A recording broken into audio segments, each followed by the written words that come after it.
Greetings, everybody. This is RecoverHUB.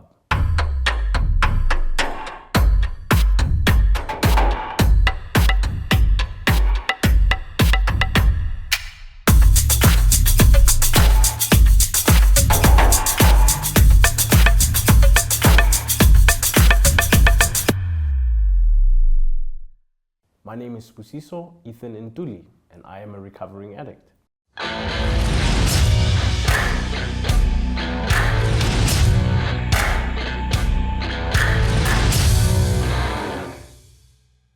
Today we sit down with Karabo Mokoena, who was faced with the challenge of struggling with alcoholism.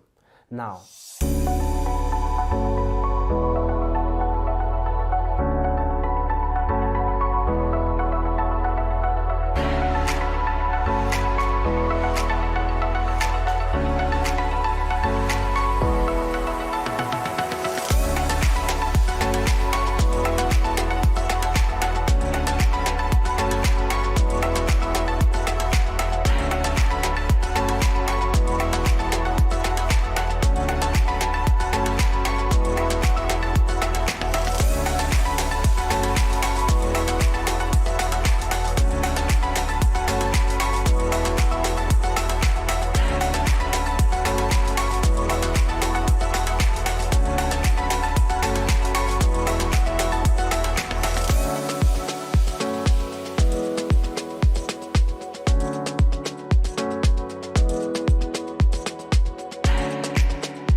but I want to get deeper into knowing who you are, where did your journey start, as far back as you can remember. Yes.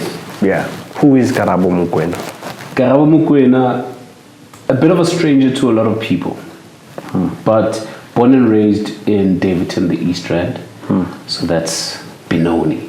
What year was this? This is 1990. So I'm a young man, I'm only 35. You were born in apartheid. Yes, well, I don't think 90s kids were born in apartheid. We didn't get to see it. I agree. We may have seen, if you're cognitive when you're older, you can see some of the effects. Once you start reading about what happened in apartheid, this and that, or okay, maybe my father had some traumas, or my mother had this and that, or they were exiled and things like that. The stories are different. But I'm born and raised in Davidton.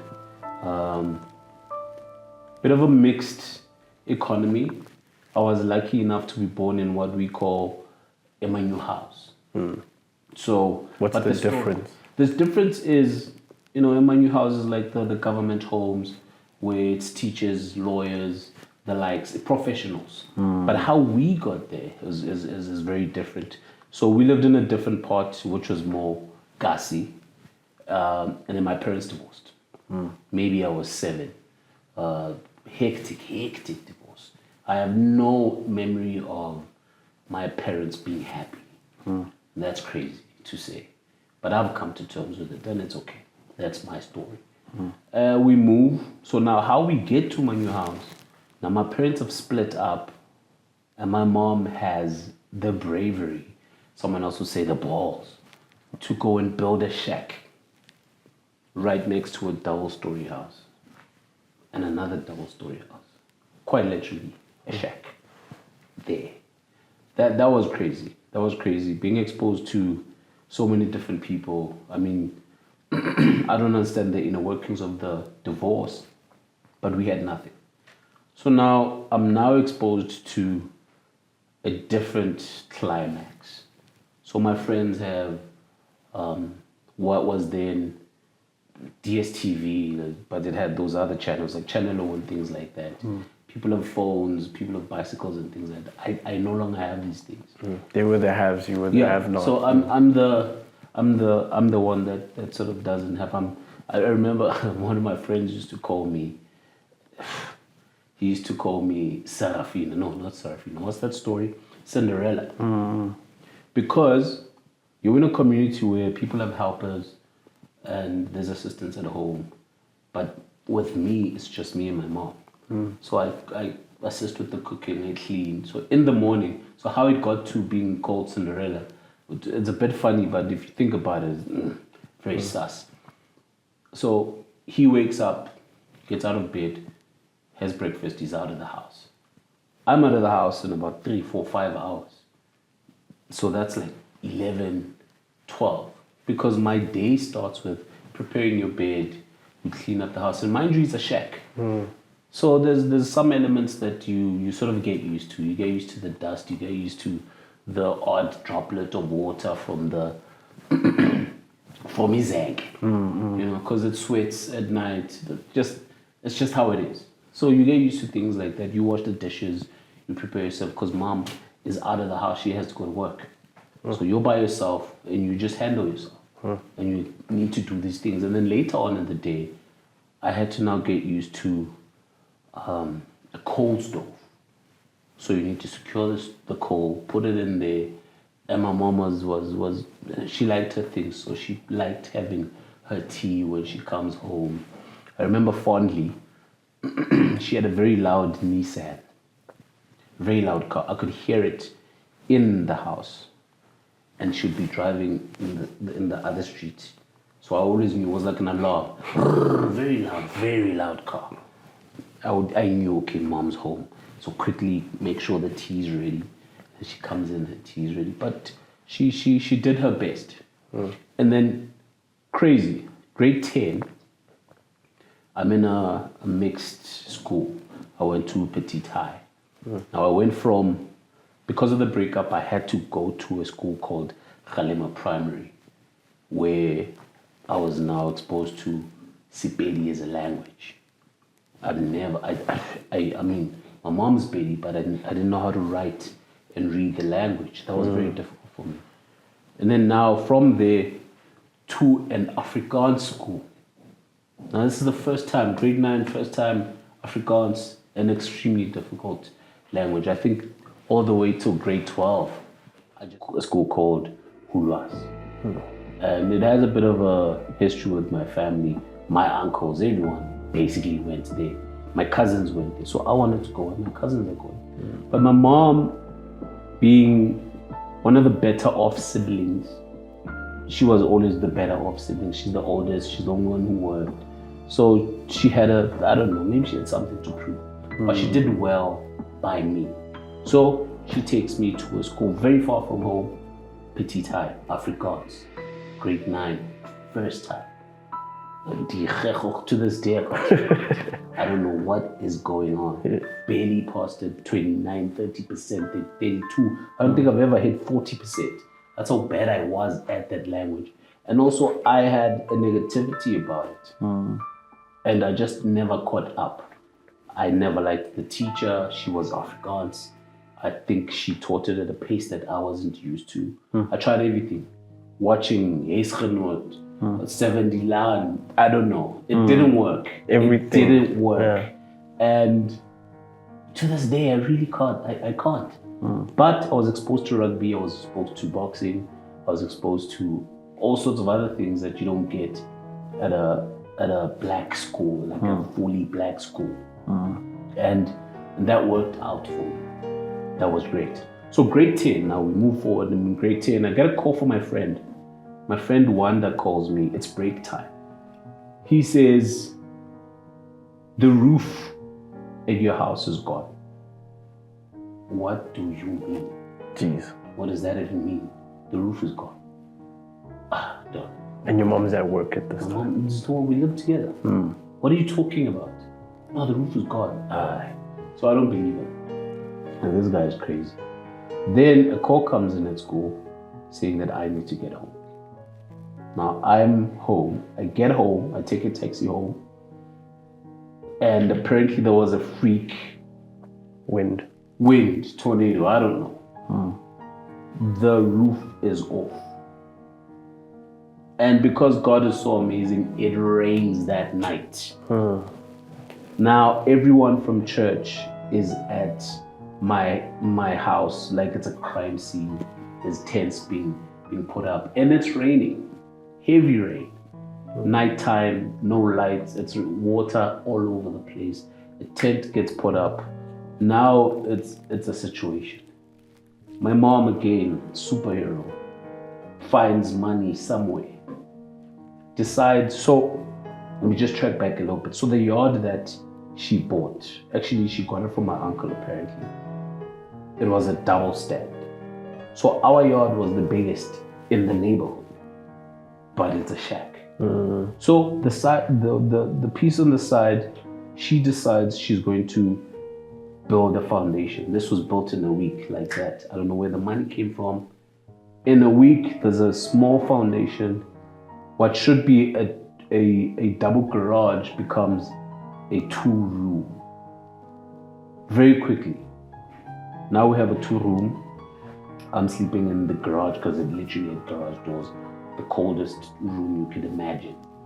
And she's on the other side. There's what used to be the roof is now kind of like a barricade because the walls were not complete.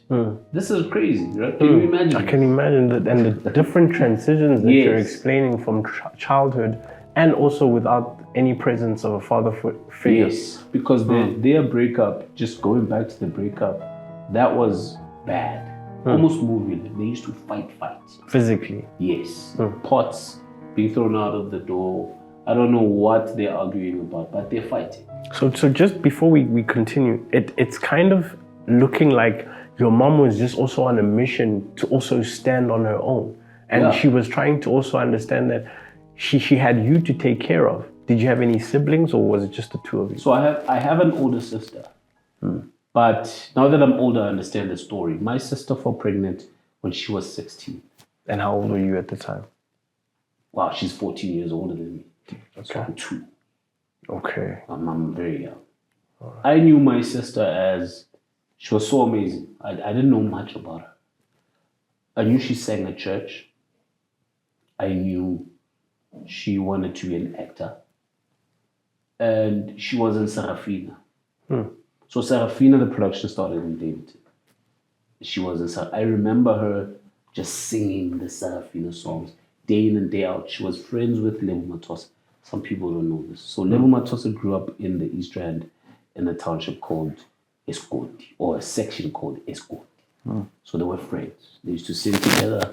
They were in Serafina together. But obviously life happened. She went on to do her own things. My sister went on to join, I don't know if it still exists. Back then, the campaign was called Breaking Ground, Love Life. So that's where she met her husband, actually, because he was one of the writers of the stories. So they used to travel in the hood, creating these stories. So it was a theater production. So sorry to interrupt. So she had moved away from you guys whilst you were staying? Yes. Yeah. We never lived together. I never lived with my sister. Only periodically, like something like 6 months, then she's gone. So as I understand it, when she fell pregnant, they had some issues with my father and my mom, and she went and lived with a lady that was part of the church. And that's where she had my niece. And then, that's just life. I don't know what happened. And she was 14 at the time? Yeah, she was young. She was 16, actually. 16. She was young. And that happened. That happened. So I'm correct in saying that your mom just really wanted to protect you, and she really wanted to make sure she had something established. I believe so. But there are things that happen in that mindset that caused quite a few challenges and, if you will, a lot of negativity, because I don't understand why there's turmoil. I don't know why you guys are fighting. And he's my father. And now I can't see him. It was crazy. I used to come back from school and go to my dad and then go home. Also because I knew mom comes back late. So it's okay. I can go to my dad. We had a secret relationship. So much that when I was in primary, he used to, let's say today is the last day of school and we're closing for holidays, he would come to school and take me. And we are off. I'm going to visit someone who used to go to Soweto, where he has family. And we'd just be there for the entire holidays. And back then, I don't have a phone. He's definitely not going to take my mom's calls. And I'm just there. I'm going to get clothes. I remember, so my aunt lives in Diepkloof, extension 2. So I would visit there and I had access. I mean, my cousin who was younger than me, very different life. So my aunt is a nurse. My cousin who was younger than me spoke English. She used to watch movies. There's again fond memories in a lot of turmoil. There's a movie called Babe. Babe the Pig. Yes. Yes, I know. The talking I pig. only ever watched that movie there. Nowhere else. I only ever saw Teletubbies when I visited there. I only ever saw Channel O when I was there. So I knew and I got to be comfortable with understanding that this is my life. And through certain circumstances, I have access to this and that and this and that and this and that. So we move forward. I'm a church boy now. I found a lot of solace in church. At what age? I grew up in the church. Fully grew up in the church. So while my mother was having problems with my father, church was always a constant. It wasn't an option. Church was never an option.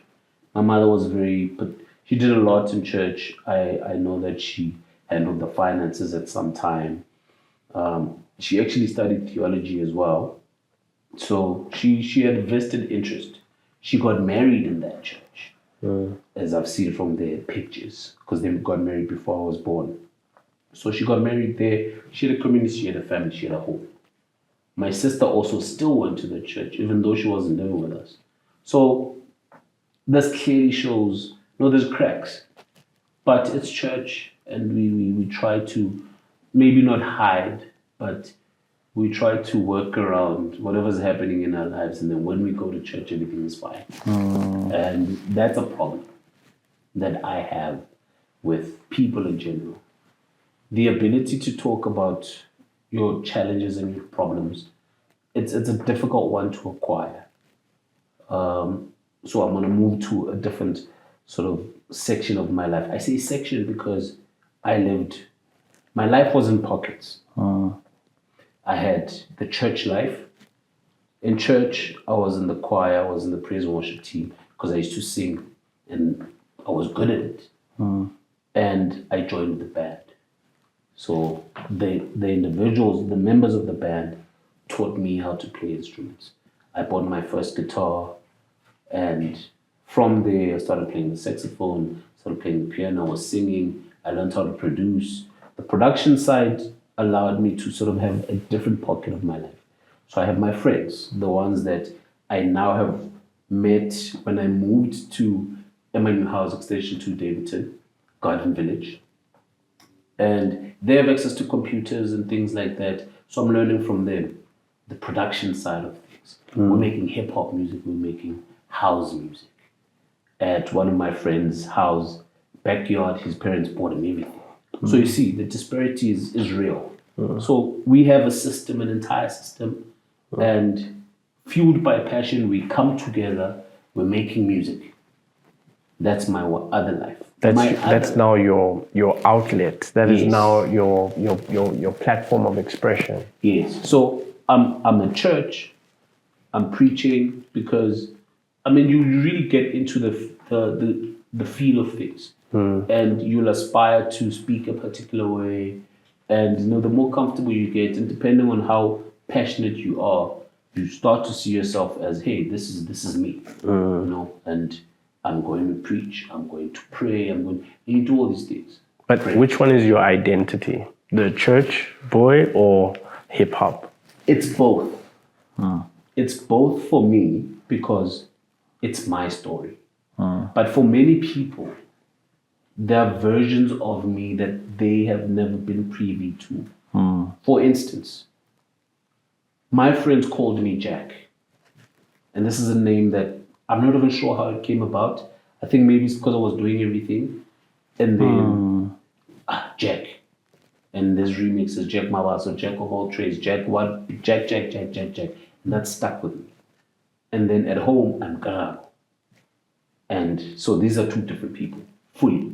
Because with my friends, I don't do sports. I smoke. We drink. We make music. It's fun times. At home in church, because that's sort of a deal sort of thing. It's like it's together. I'm Karabo. I go to church. I attend all night prayers.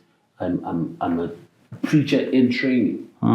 Quite literally, I am one of the leaders in the youth.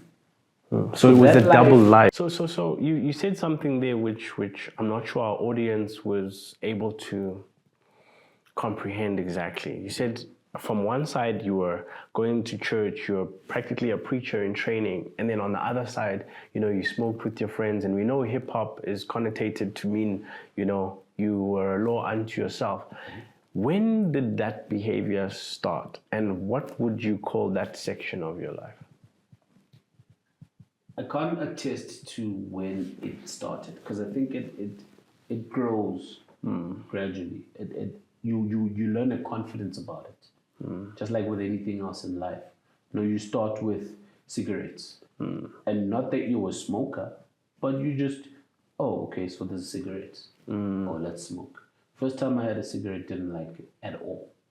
Only once I decided for myself. See, this is where the confidence comes in. I am going to be a social smoker. I am going to be a social drinker. So in studio, I liked to be sober. There are people who function better. They say, oh, I need to smoke or I need to drink. I prefer to be sober. I prefer silence. I prefer working alone.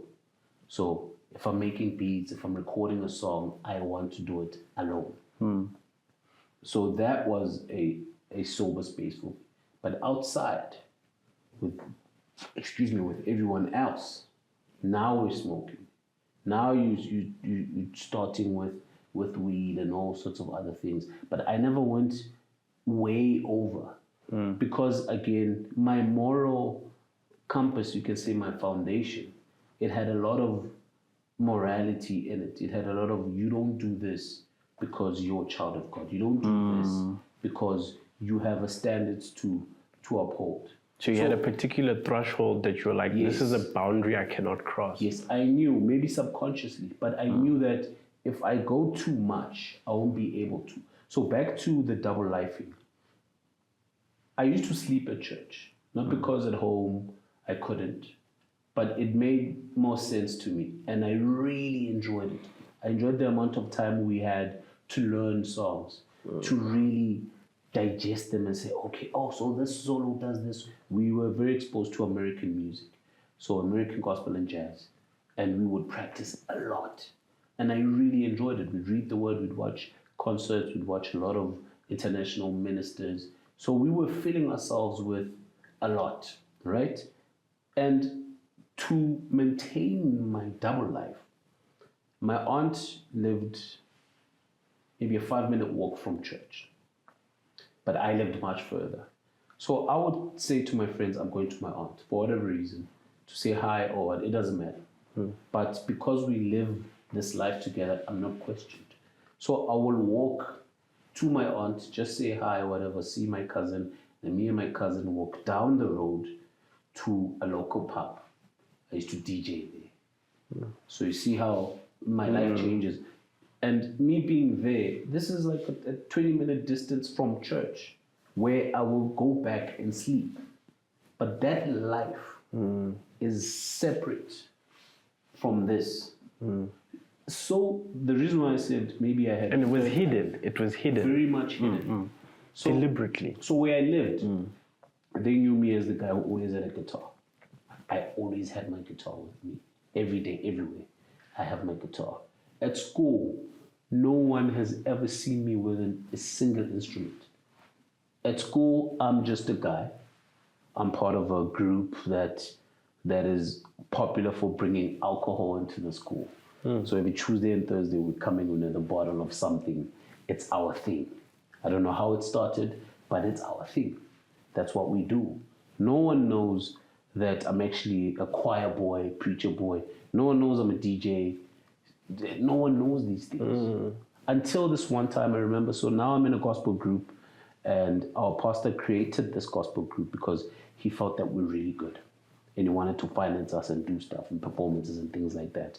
And we're performing all over the place. I perform at this girl's church. She knows me. We are in the same class. She's seen me on stage going, Jesus, Jesus, I have a solo. She's shocked. Like, what is happening? This guy, no way. No way. They used to call me corrupter. That's cool. This guy. So at school, she sees me, she's inquiring. Her name was Dudu. What is happening? Who was that guy on stage? It's me. It's me. This is what I do. You sing? Yes, I sing. For church. For church. I'm there for church reasons at her church. And she's one of the good girls. So me and her started a relationship, so now we're dating. But it's the pace of the relationship is way slower than what I'm used to. Yes. Because you are the corrupter. Yes. And everybody's just looking at her like she's crazy. Why is she that guy? But fortunately, I wasn't bad at academics. I was good at it. It wasn't a challenge. So even though I was such a problem, but I was passing. You were raised well. Just because you're a bad behaved person doesn't mean you weren't raised well. Yes, I was bad. It was me. It was my things and my decisions. But what I come from, as bad as it had its plateaus, it was good. It was good for me. Mom always fought me for studying. Where's your homework? She wanted to see it. I'm the same today. She wants to see it. Show me your homework. So much so she got so involved that she became part of the governing body at school. But again, life. To show how dysfunctional one can be in any situation. The same mother who raised me, who was part of the governing body, not once came to attend an award ceremony that I was attending. She's never seen me perform. She knew I did these things. She knew I did music, I rapped, I sang, I played the guitar. She knew. But not once did she show up for me. And I grew up believing that she doesn't like me. And I look 100% like my father.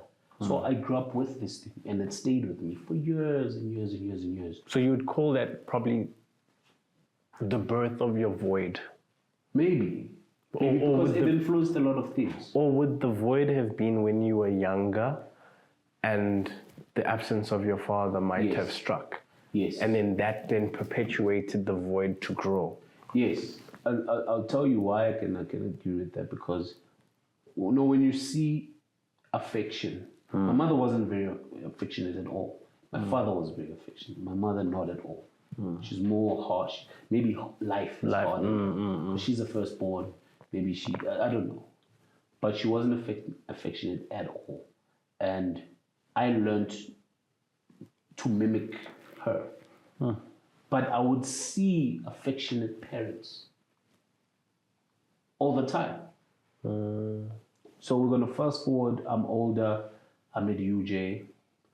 I'm also working at Edgar's. It's first year. I'm working at Edgar's the Glen.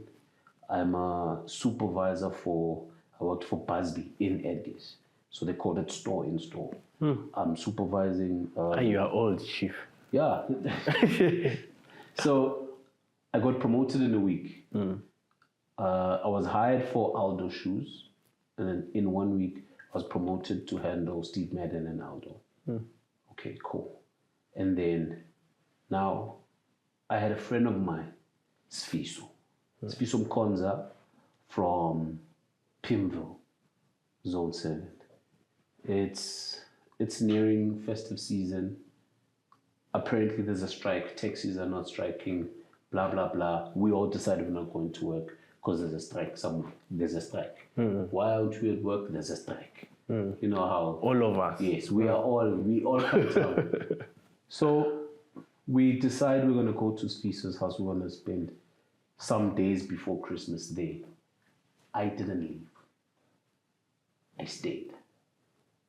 The craziest thing, that family, to this day, when I see that man, he hugs me, he kisses me. Sfiso is a hugger and a kisser. The most insane experience I ever felt. I remember the first time he walked into his house. He's coming back from work. I always get emo about this one because it stuck with me. When Zuzu was just born, I took her to Zuzu's house. So Mr. Mkonza walks into his house and he sings. I don't know if you can picture that. He's walking in to the kitchen and he's singing. Ufigilu Baba Mkonza.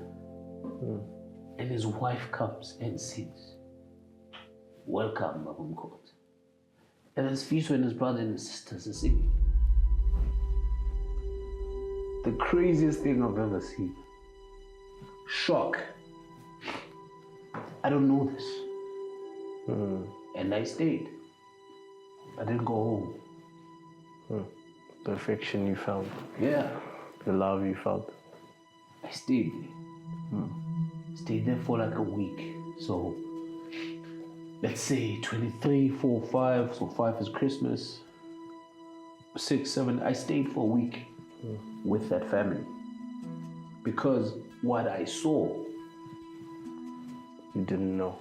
I've never seen such a thing to this day. So you were embraced. Yes. Oh man. That was crazy for me. You belonged. Yes. I belong to that family even today. And that stuck with me. And didn't feel like you needed to earn your place to belong. Yeah. It just felt like you were Not accepted. at all. You know, we came when we went to his house. Was myself, a friend that Fiso worked with, Tabiso. I call him my brother because he's my brother. We got there. Fiso's mom asked us what would we like to have. She's in catering.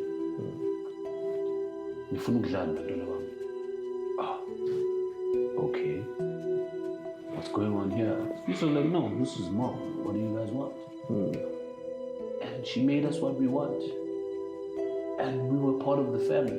She said, if you guys don't want to leave, don't leave. You are family. You are here. Welcome to the Mkonza family. And we prayed. Now I'm very familiar with prayer. But this feeling that you imagine you'll have as someone who grows up in church, who's supposed to be exposed to family and love and camaraderie, but you feel it for the first time. You're like, this is actually what's in this book. And being taught umsebenzi manje yini into le. And now your life is changing. Now you're experiencing something that is absolutely amazing. But before we continue there, sorry to ukungena emlomeni. Yes.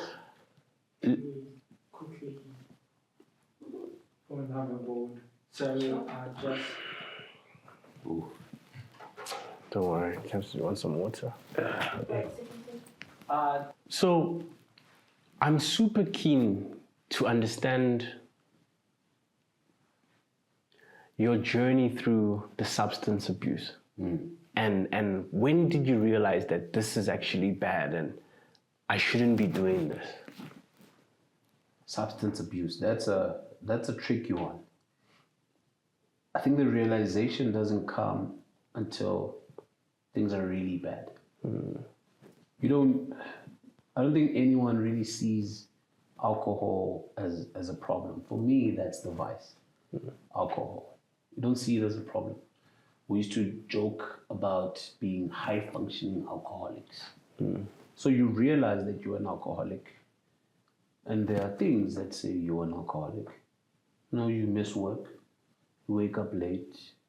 You party and you drink till 5 in the morning, and at 7 you guys are up and you're drinking again. That's a problem. But never while you are actually doing it. One of the red flags, a very close friend of mine, I'd like not to say his name because he's a businessman now. So he's 28. I'm 26. I get a call that from him. I can't move. I think I'm dying. I laugh. Dying. Whatever, man. I hang up. He calls our other friend. He takes it seriously. He gets there. He finds him in his bathroom. And he's half naked. He's dying. I get there. He's dying. Get to hospital. They do what they have to do. His file says, and we laughed when we read it. This is how crazy you can't tell how crazy you're being, even about your life. 28-year-old alcoholic, inflamed pancreas. Says he could have died if no one had helped him, or if the pancreas had ruptured. We don't know what a pancreas is. What is going on? The doctor, so we're there for him because we're very close. He tells him, ultimately he's telling us, because he drinks with us. He doesn't drink alone. I never could drink alone. He's telling us that you're an alcoholic and you're 28 and you've been consuming so much spirits that your body is telling you to stop. Otherwise, you're going to die. 2 months later, another friend of ours, he's working at Distal. Ooh, maybe I shouldn't have said that. Okay. So he's inventing for Distal. He gets the same problem. Inflamed pancreas. We drink together. He doesn't drink alone. Yes, he drinks at work because it's work, but he doesn't drink spirits. Pancreatic attack. Now we know what it is. He gets it. Oh, this is a problem. So we are alcoholics. Now with alcohol comes a lot of things.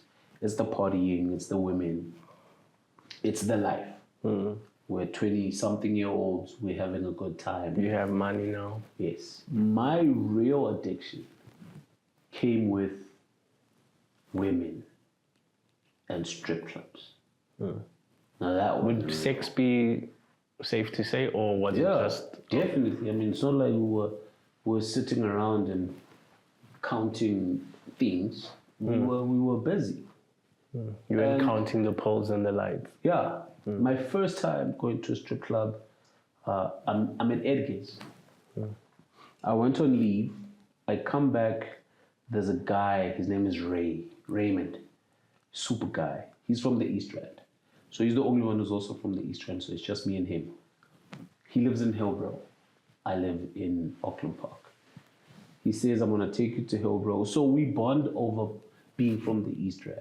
I find him there. Cool. Good-looking guy. Takes me to Hillbrow. He says, I'm going to take you to a strip club. I'm like, I've never been to a strip club. He says, oh, well, I'm the mayor. He used to call himself the mayor of Hillbrow. Oh, okay, mayor of Hillbrow. Takes me to a strip club called Jungle Inn. Horrible place. Horrible. Now it's horrible. It was then. Horrible place, Jungle Inn. I go there. I have no decorum. I don't know what to do, what to say. All I know, he's explained that you pay for sex. Okay, we have the money. We're gonna pay for sex. He's so smooth. He knows everyone. He's the mayor of Hillbrow. He does his thing. He gets a girl. He's gone. Now I'm there by myself. I'm drinking. He's gone. I get some random girl. I'm like, I want to pay. How much is it? She tells me. I think it was something like 75 rand. Jesus. Yeah, because it's a horrible place. And you get to understand this once you get exposed to the other places, because it goes up in hierarchy. Some 75 rand to 5,000. Yeah, so 75 rand, something like that. Okay, we go up the stairs. We go up the stairs, and it's her room. She just gets naked. Now, I've had sex before. I understand sex to work a particular way. There are things that we do. But all these things get skipped. She's naked, she's just laying on the bed. And I'm just standing there. She says, come. Her legs are open. Come. Come? What do you mean, come? And I said that's how inexperienced I was. What do you mean, come? No, come. And I'm just standing there like an innocent little boy. No, this doesn't work for me. Why? There are things that we skip. She got mad, gave me my money back. And said, you don't want to work. Because she's pushing numbers. Get out. Yes. His card. Get out. She gave me my money back. I come back down and my tail between my legs. Raised there. No, did you enjoy it? Like, no. You left me, you abandoned me. Now the girl's laying on the bed. I was honest. And she's just laying on the bed. She says, come. I don't know what's going on. He laughs at me. He says, okay. Let's move right now. Let's go to a different place. That's the one. You're laughing at me. Let's go to a different place. I'll get a girl who will take care of me. We go to a place called Maxime's. We're in Joburg, so we moved from Hillbrow. We've gone to slightly more central by the taxi ranks. I don't know what to call the place. But we're there. A place called Maxime's. With Maxime's, you get in, it's 5 rand to get in. You need an actual 5 rand coin. Such strange things. 5 rand coin, you're in, you get a stamp. There's girls, you walk in there, there's alcohol. And then he gets this girl, calls her by name. She comes, tells him, I've never done this. I just had a horrible experience. And I'm willing. Let's do it. This is how crazy we are. I'm willing. I'm going to do it. Intoxicated at the time? Not really. Not really. You're just drinking because you're drinking. You're just part of the vibes. You're just going with the flow. And we go. And she does her job. She's much friendlier. And obviously there's no kissing, but she's much friendlier. She understands. She tries to get me to calm down. And then I pay her and we get it done. There, it was slightly more expensive. Maybe it was 100 rand. Because it's slightly better. And that's where my addiction starts. Now, I got so bad that I would want to go in the morning. I need to go to work, but I would feel the urge. And now I'm skipping because there's been many other times where me and Ray have gone to strip clubs. It's now our thing. We do it after work. It's like a cigarette. Now it's our thing. It's what we share. I would want to buy one in the morning. Again, now the confidence has come in. Now I have the confidence to go by myself. That's the danger. Yes. This is why I said that was my Vice. My addiction. Alcohol has been my vice. But my addiction was the strippers. We did this thing with my friend, the businessman. We called it a mahosha tour. We're touring. Which means, for those who don't know, mahosha means prostitute. Yes, a sex worker. Is that I don't know if that's correct, but yes, a sex worker. So we're doing a tour. We're starting from East Rand.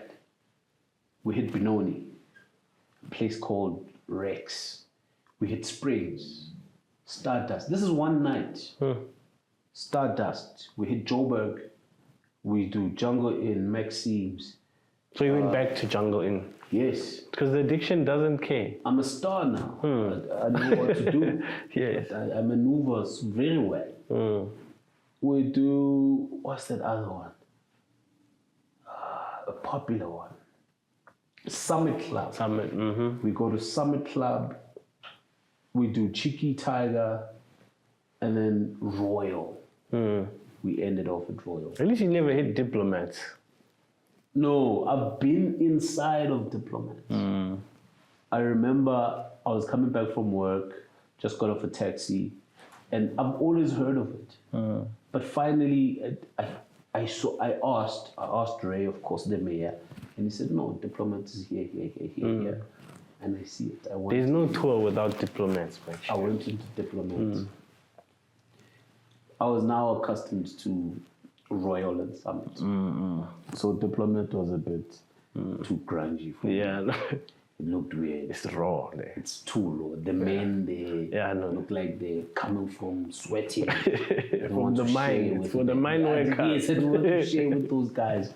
It wasn't for me. But that continued so much that I dated a sex worker once for a very short period. I don't know what I was thinking, but I wasn't thinking. Addiction, I was addicted. addiction does not require And I took anything that, rational. yes, I took that addiction home. I took it home, and the mindset. So I'd visit home. The mindset is crazy.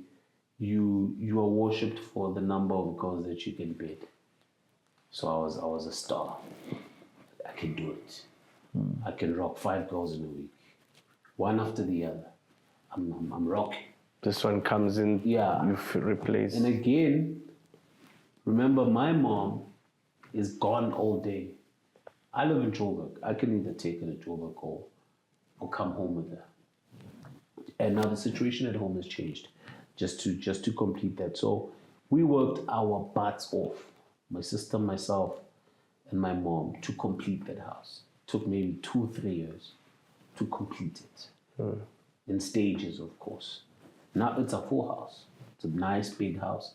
But that was extremely difficult to see the struggles. And in those times, I was still doing my things. I was still a church boy. I'm still a DJ. Jeez. I'm still a producer. I'm still doing my things. So now you've got 4 lives. Yes, I'm working. I'm a student. And I have this addiction with women. It's a hidden addiction. It's not one anyone can see. It's your secret. Yes, and it was like it's like getting, when you glorify it, you say you're collecting nice things. But it was horrible. It was horrible. When I think about it now, we used to talk about it. So we stopped laughing about things and we started having real conversations about it. And we started identifying some of our problems, like women. And I remember we used to do this thing, we called it a negative dance. So in our insanity, we had the bravery to test for HIV anywhere we saw the station. If there are pots, wherever there's a tent, we are testing. Didn't even think about the window period or any of those things. It was our thing. We started doing it because as much as we were busy being stars at collecting women, we knew that there's a danger to this thing. So we had a negative dance where you need to now make sure you get a negative dance. Every time we see a testing station, we are testing. Because in the back of our minds, I believe we understood that this is crazy. The alcohol, it's crazy. It went to a point where there was a time I was working for a record label. I was a talent acquisitioner and also a manager of artists. This is the Mapiano time where it's coming up during COVID or just before COVID into it.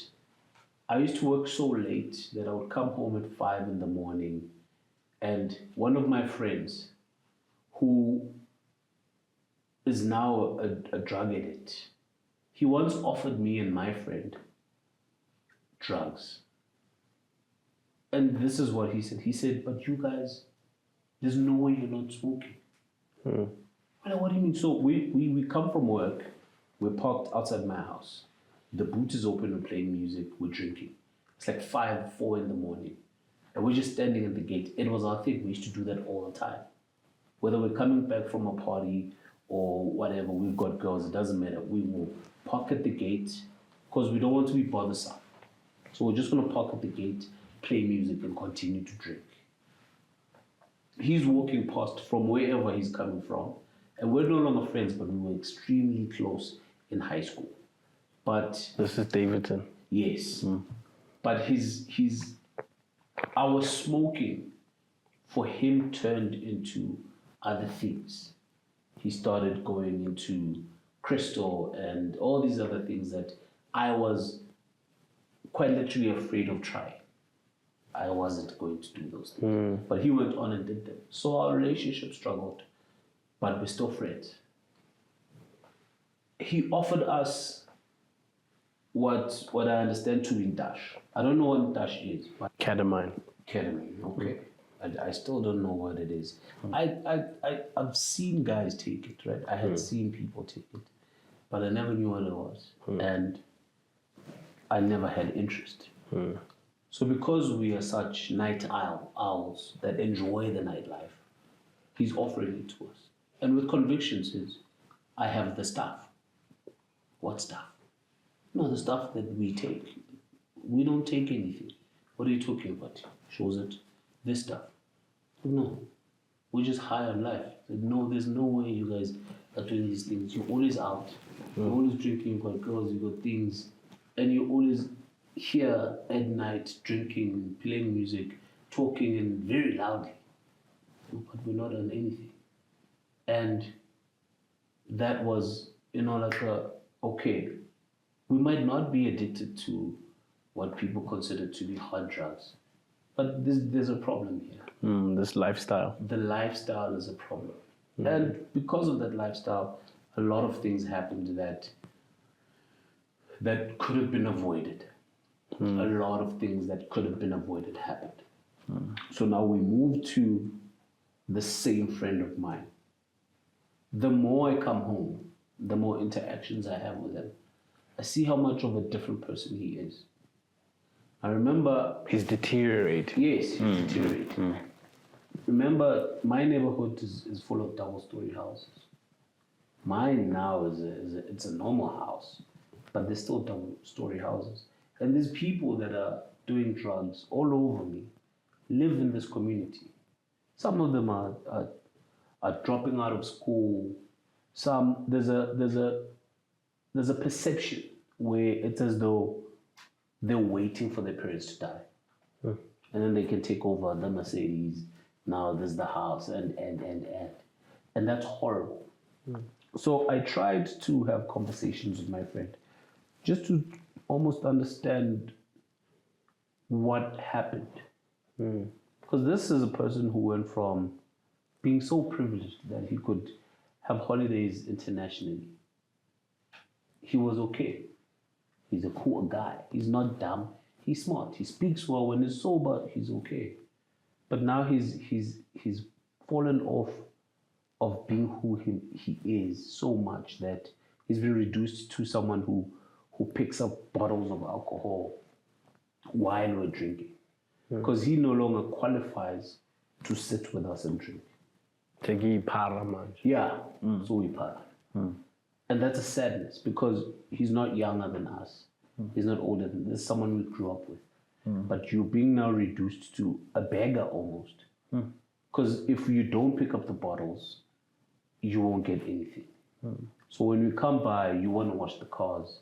You're all constantly trying to say, use me, use me, use me. No so no my. And that is horrible because this is someone I used to share a desk with. We used to sit together in history class. We used to sit together in geography class. This is my outie. This is my guy.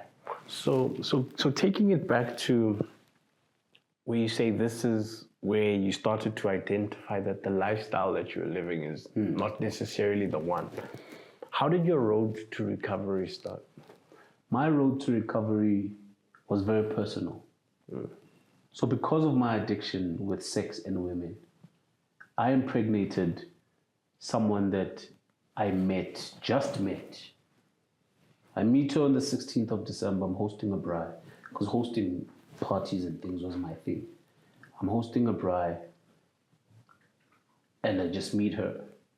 And because of I am who I am, I try to bed her that same night. She had some moral compass to her that didn't happen, but it happened next week. And then I don't see her. And then we continue to have sex for the rest of December. And then in Jan, so she's a bit well off. Her family has farms and things like that. So now it's January, I'm in Joburg. Her family truck used to deliver veggies at a fruit and veg somewhere in Joburg. So what would happen is she would get dropped off at my place, and then the truck would go and then pick up when it comes back. It's Jan, she tells me she's pregnant. I say, we cannot have a child. We're not even dating. She says, no, I'm having a child and I want a child. My family has money, I don't need you. Now I'm in a situation like that. And she's not the only girl that I'm busy with. This is a problem. She outright told me she doesn't need me. So it ends off very badly. Where I say, I want an abortion. She says, we're not having an abortion. So zap sides. I'm out. Fuck you. Okay. Fuck me? Well, fuck you. 9 months down the line, I get a call. My mother says, there's people here. They're saying, Bazoleti Sisu. How can you be the same person that told me you don't need me? Why is your family at my house? Telling my family you are pregnant with my child. So that's my reality. She's pregnant. What do I do? How did this happen? My mother knows nothing about this type of life. And she's close to term. Yes. I tell my sister it's not mine. I'm one of many guys who have done that. You know, she was with you. I say it's not mine. Problem. She has the child. That girl looks just like me. That girl looks just like me. So now I have a daughter. Shucks. I need to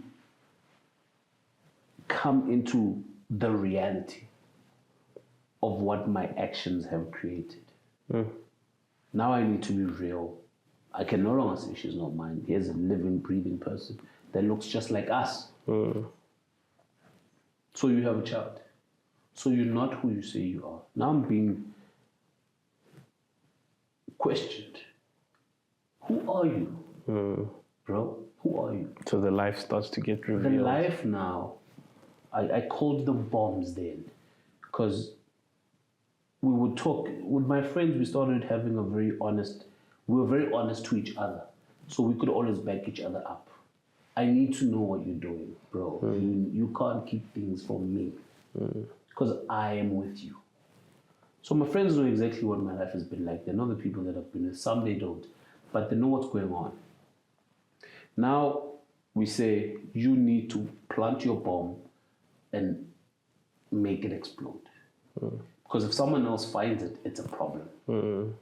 So what else is So there? you have to be the detonator. I need to be the detonator of my own bombs. Now you are forced to come and realize that there's a problem.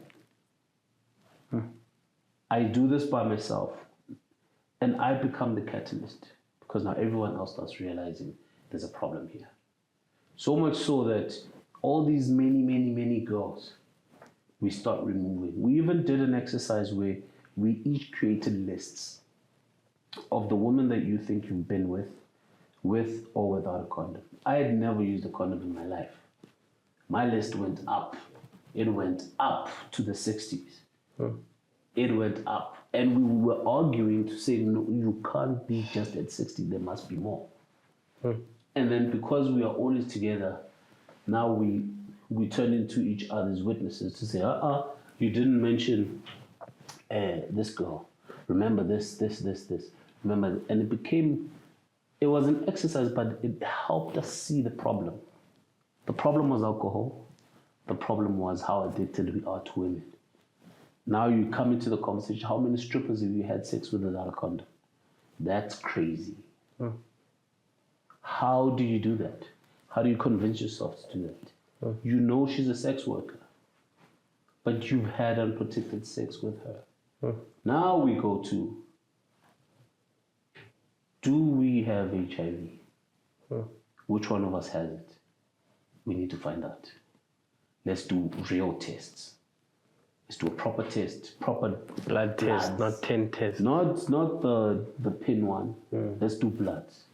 Because even though we each had our journey, we had so much honesty as a group that we were able to sit down and say, okay, there's a problem. Or, okay, we want to start this. So we took that personality and we allowed ourselves to grow within that. So whilst you're there, the first step was needing to be accountable. Yes. And then the second step was, what would you say the second step was? Second step was, how do you change things? Okay, so recourse. Yes. Okay, so changing behavior. Yes. All right. So my first attempt at solution minding my addictions and my problems, I started an organization called Fathers and Kids. Okay. Inspired by my problems as a new father.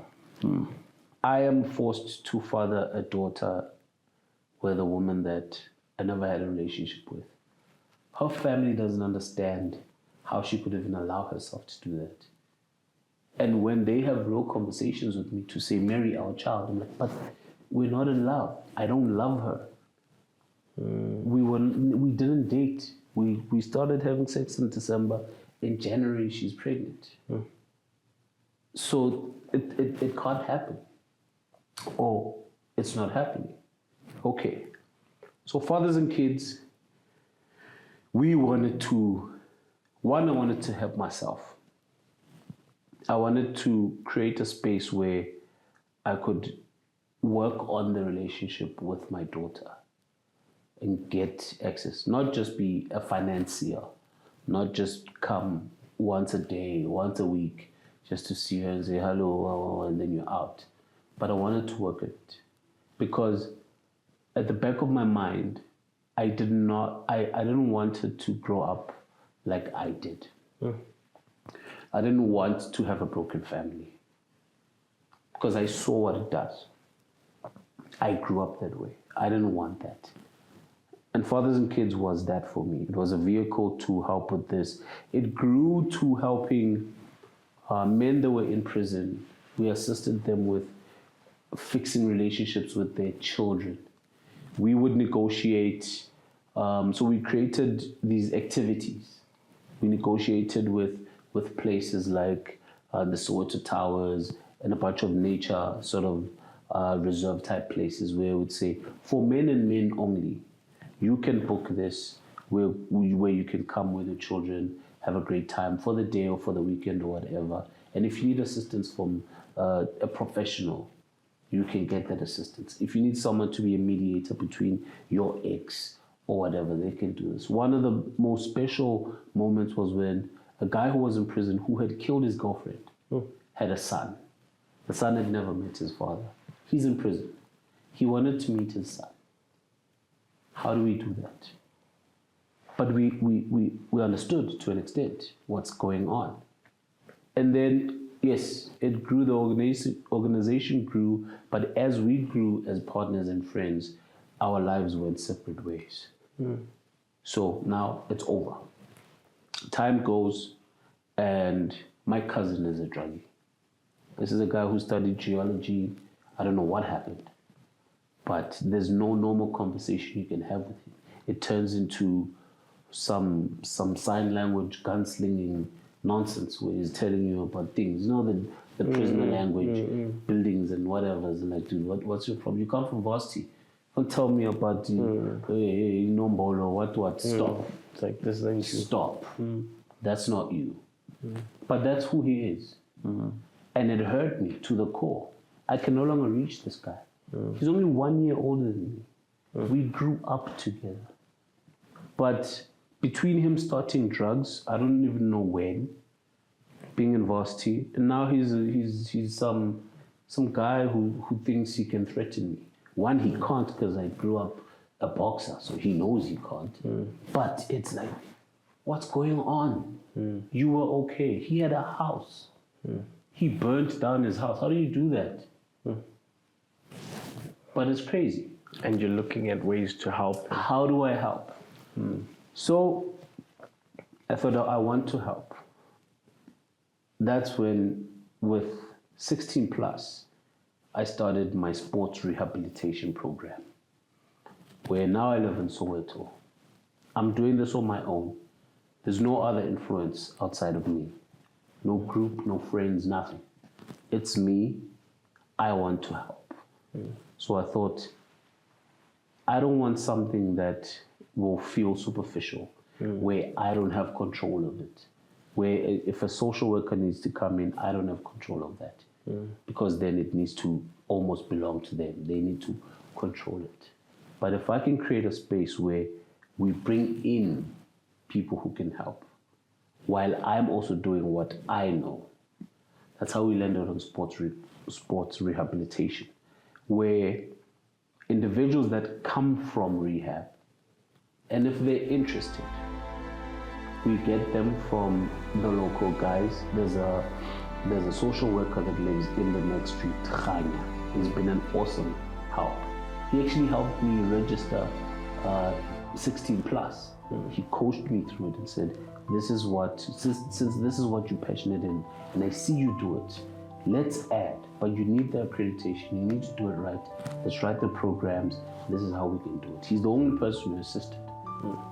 And he also assists with the securing of these individuals, because it's in his region. So when they come from rehab, I've created a 6-week program where you come in and we train kickboxing. But within all of that, we look at nutrition. We look at your mind. What is troubling you? What do you want to work on? And there's a safe space where it's not too hectic, because I'm not a professional. But we get to talk about problems. I was able to discover that one of the individuals in my group, who's a girl, because now it's sort of, people start realizing, oh, there's kickboxing there. I'm just going to see what's going on. And she liked to do Lerato. But her mother passed, her grandmother rather. And now she needs to lead the family. So it doesn't just touch on post-rehab guys, but we also, it's people that have real lives. One of the boys from my group, his mother died 2 days before a tournament. He couldn't attend. Of course not. That is horrible. And we're dealing with real lives. I'm dealing with the youth now. It's not just people that come from a background where they used to do drugs. Now I'm dealing with kids.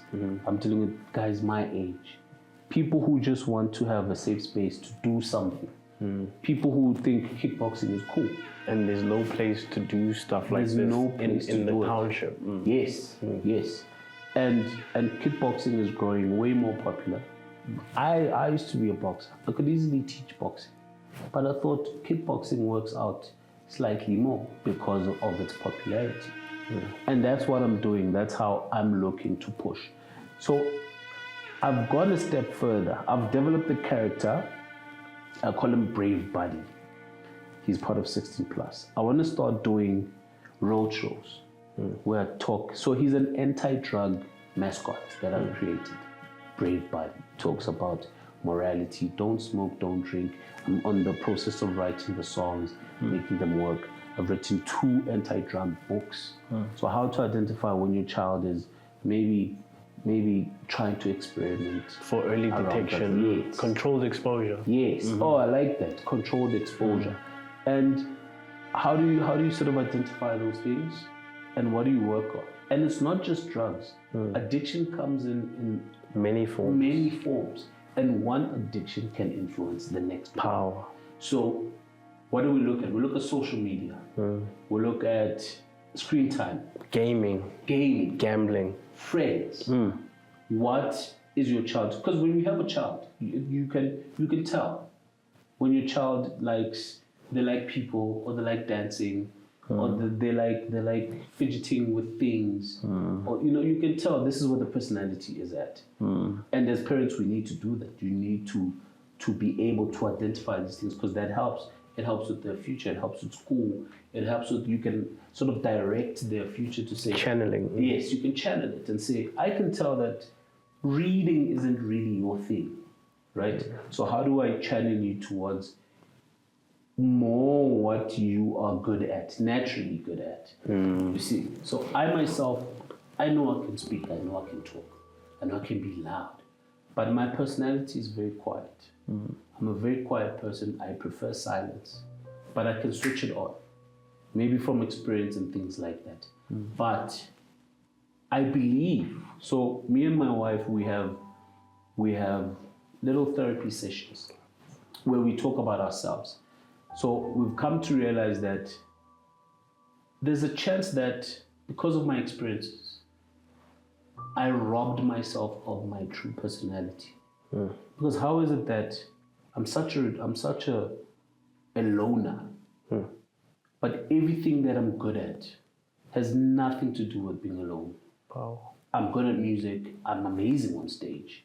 I can speak. I can do public speaking. I do presentations. I do sales. I'm good at these things. But I'm so quiet. She likes to say when she met me, I was the angriest person she's ever met. I was angry at God. I was angry at everything. But today, I can walk into church. I love church. I love gospel music again. Although there's these new guys, I don't vibe with them. But in terms of what I'd like to achieve, I'd like to create a space where young people can come in and be themselves and can discover that things like gaming have a future. But you need to balance it out with a lot of wellness, because our world has become so small. Social media has made the world extremely small. You can be in China in your couch because you can immerse yourself in everything China in your couch. So once we can have a space where you can experience the world and be exposed to everything that technology can give you, but controlled. The sensory of it, how we measure how much exposure you have, so you do not get lost and you don't discover new addictions.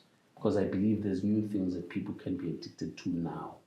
People can be addicted to conversations online. People can be addicted to reinventing themselves. You're in metaverse and you're pretending to be somebody, and you do it so much that you forget who you are. Wow. And thank you. That's where we are. Thank you so much for that. I feel this is such a powerful conversation that we can never neglect, that we can never set aside. And I'm thankful that you're able to share your journey with us. Thank you so much for having me. One more thing, briefly, if you may. If you could speak to someone who you feel you've never gotten the chance to, what would be your special message to them? I've actually done this. To that camera. I've actually done this exercise. I did it with the women that I thought I've wronged. Mixed responses. Wrote messages on social media if I don't have your number and things like that. But just if you could talk to them right now. Yes. What? I'd like to say that I was a different person, and what I was doing at the time, I did it for myself. I wasn't looking to hurt anyone, but I acknowledged that I did. And I'm sorry for whatever my influence may have done to your life.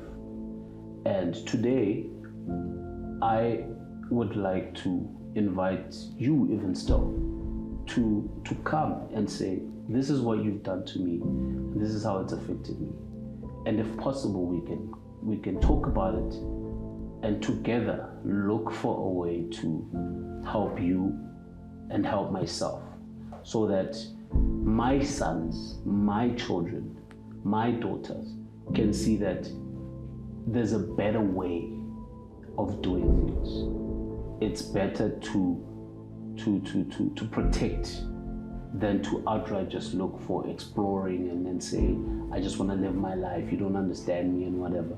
But I would like to say to you, I'm sorry. And if you are open to it, I would like very much to start the conversation and talk about it. It might not be healing, it might not change anything, but I believe if we actually allow ourselves to experience it and talk about it, something positive will come out. Thank you. Yes. Thank you, brother. Appreciate it. If you or a loved one is struggling with addiction, please reach out for help. do not try do this yourself. Addiction is a very dangerous thing to deal with uneducatedly, and seek the professionals to intervene before you try and do something. I'm so grateful for this episode because I learned so much, and I'm understanding as well myself that recovery is a step-by-step journey. My name is Musiso Ethan Nduli, and this is RecoverHUB.